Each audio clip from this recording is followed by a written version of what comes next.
어제 우리에게 기쁜 소식이 있었습니다. 누구나 한국 사람들은 보았을 겁니다. 축구를 해서 이기고 이제 12강에 올라가는 16강에 올라가는 한마디로 기적같이 그 모습을 보여주었는데, 저는 왜 이야기를 하냐면 그 팀의 주장인 손흥민 선수가 그리스도인이지만 그리스도인 치고 진정한 그리스도인, 그렇게 하나님한테 매달리는 사람을 하나님이 안 돌봐줄 수 있겠나 하는 그런 생각이 깊이 저에겐 있었습니다. 하여간 하나님의 도우심으로 우리나라가 좋은 결과가 나타난 것 같습니다. 바울은 로마에서 계속해서 이방인들도 구원의 반열에 속해야 한다고 강조합니다. 바울은 1장에서 하나님을 믿지 않는 세상 사람들의 죄에 대해서 말하고, 2장에서는 유대인들과 이방인들 가운데서 그래도 남들보다 선하게 살아보려고 노력하는 사람들, 그들의 죄에 대해서, 그리고 3장에서는 유대인들의 죄에 대해서 말하면서 결국 모든 사람들이 다 죄를 범하였고 의인은 없고 하나도 없다고 결론을 내립니다. 유대인들도 그리스도이신 예수님 안에서 모두가 다 구원받아야 할 대상이라고 결론을 냅니다. 특별히 바울은 이방인들도 하나님께 영광을 돌려야 할 존재들임을 말합니다. 자신은 그 일을 위하여 이방인의 사도로 택함을 입었다고 이야기합니다. 우리는 본래 진노의 자식들입니다. 우리는 죄의 싹인 사망을 받아 마땅한 자들입니다. 그러나 무시무시한 그 진노로부터 우리를 구원하신 구원자 예수님으로 말미암아 우리는 구원을 받게 되었습니다. 우리는 이 사실을 잊어서는 안 됩니다. 영원한 비참의 형벌을 받아 마땅한 우리에게 주신 은혜로운 구원의 역사를 잊지 말아야 합니다. 그 은혜에 대한 감사를 우리 모두는 마음속에 언제나 부릴 듯 일으켜야 합니다. 그래야만 우리가 죄를 미워하고 겸손히 하나님만을 높이며 살아갈 수가 있습니다. 오늘날 대부분의 교회가 그렇듯이 우리가 이방인이라면 이 진리는 우리 모두에게 똑같은 진리입니다.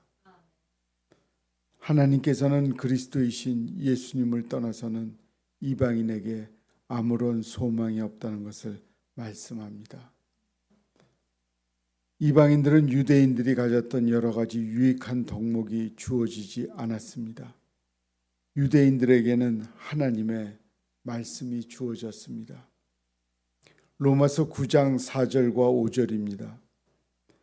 그들은 이스라엘 사람이라 그들에게는 양자됨과 영광과 언약들과 율법을 세우신 것과 예배와 약속들이 있고 조상들이 그들의 것이요 육신으로 하면 그리스도가 그들에게 나셨으니 그는 만물 위에 계셔서 세세의 찬양을 받으실 하나님이시라. 아멘. 이방인들에게는 이러한 유익 가운데 아무것도 주어지지 않았습니다.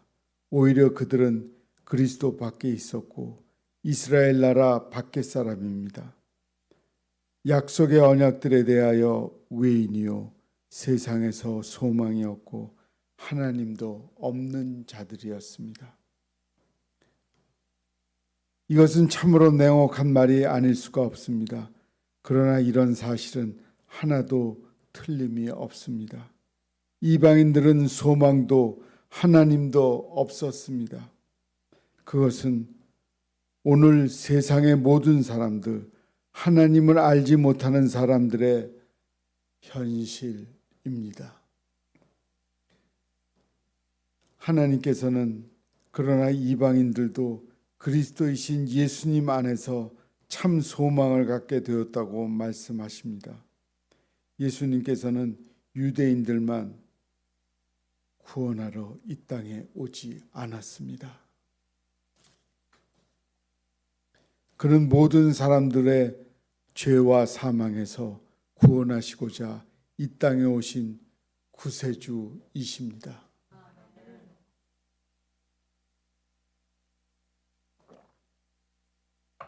예수님께서는 유대인뿐만 아니라 이방인들을 위해서도 십자가에 달려 죽으셨습니다.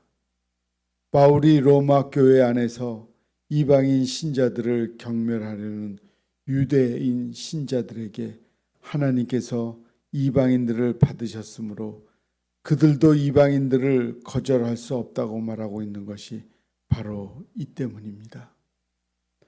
예수님은 죄인들의 친구로 오셨습니다. 유대인들은 예수님을 향해 왜 세리와 죄인들과 함께 먹고 마시느냐고 비난하였지만 예수님은 건강한 자에게는 의원이 쓸데없고 병든 자에게라야 쓸데있나니라고 말씀하셨습니다. 이렇게 예수님은 모든 종류의 사람들, 소외된 사람들, 병든 사람들, 부정한 자들, 유대인, 헬라인, 남자, 여자, 종, 주인, 모든 사람들을 위하여 이 땅에 오셨고 그들을 모두 받아주셨습니다. 그러기에 우리는 모든 그리스도이신 예수님 안에서 참 소망을 갖게 되었습니다. 하나님께서는 모든 이방인들은 받으신 것을 그들을 통해서 영광을 받으시기 위함이라고 말씀하십니다. 바울은 본문에서 유대인들이 조상에게 주셨던 약속의 성취는 유대인들에게만 은총을 베푸시려는 것이 아니라 이방인들에게도 역시 구원을 베풀어 주심으로 유대인들과 함께 이방인들도 그 긍휼하심으로 인하여 하나님께 영광을 돌리게 하려는 것이라고 말씀하십니다. 이방인들도 하나님께 영광을 돌리게 하는 것 잊지 마십시오. 바울은 영광스러운 메시아의 날, 은혜의 날을 이사야 환상을 통해 그립니다. 이사야 11장 6절입니다. 그때 이리가 어린 양과 함께 살며 표범이 어린 염소와 함께 누우며 송아지와 어린 사자와 살찐 짐승이 함께 있어 어린아이에게 끌리며라고 말씀합니다.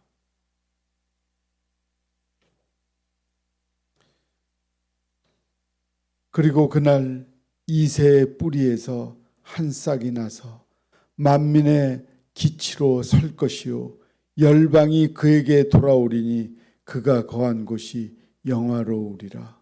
이사야 11장 10절 말씀입니다. 이제 모든 이방인들도 그리스도 안에서 참 소망을 가지게 되었고 그러므로 모든 이방인들도 하나님께 영광을 돌리는 삶을 살아야 합니다. 바울은 에베소 신자들이 그리스도를 알기 이전에는 그들이 세상에서 소망이 없고 하나님도 없는 자들이었다고 말합니다. 그렇습니다. 하나님이 없는 곳에는 아무런 소망이 없습니다. 하나님이 없는 곳에 참 소망이 있다는 것은 거짓입니다. 하나님이 있는 곳에 참 소망이 있습니다. 이제 우리는 참 소망을 가진 자들이 되었습니다. 그리스도이신 예수님을 믿음으로 말미암아 참된 소망을 가지게 되었습니다. 다시 오실 주님, 그분만이 우리의 참된 소망입니다. 그러므로 우리는 다시 오실 주님을 기다리는 대림절기에 오직 예수님만이 모든 이방인의 구세주이심을 만방에 선포해야 합니다. 그것이 하나님의 뜻입니다.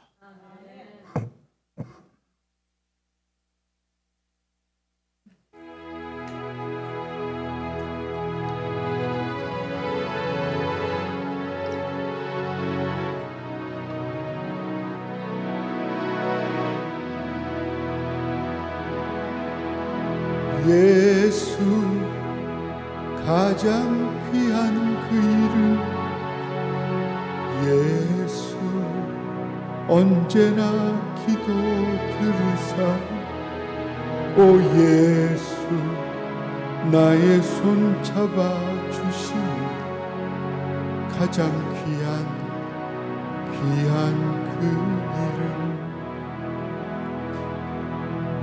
예수 찬양하기 원하네.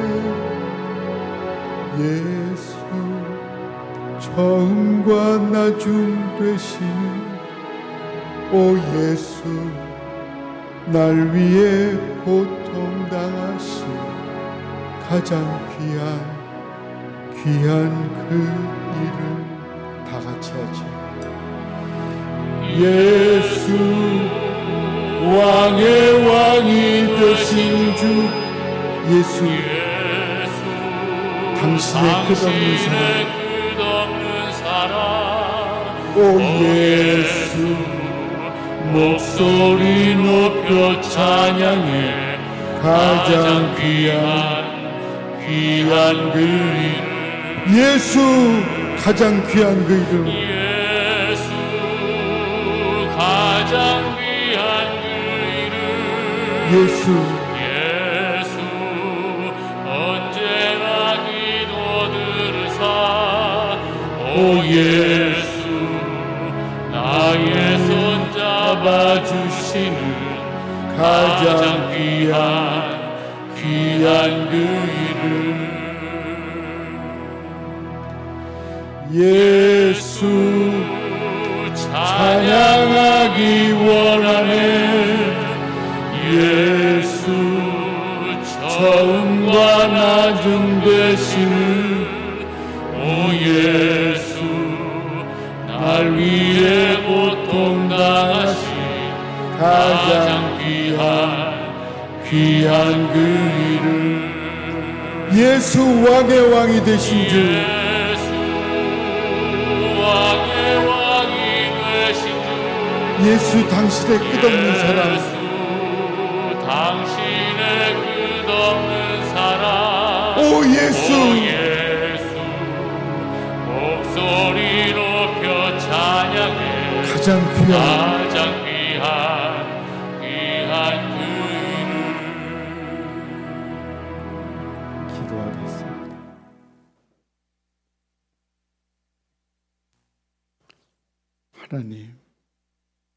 하나님의 사랑을 받는 주님의 자녀들입니다. 주님의 자녀들이 주님만 의지하고 주님만 바라보며 주님이 가신 그 길을 따라가오니 우리를 올바로 걸어갈 수 있도록 늘 이끌어 주시옵소서. 예수님의 이름으로 기도합니다. 아멘.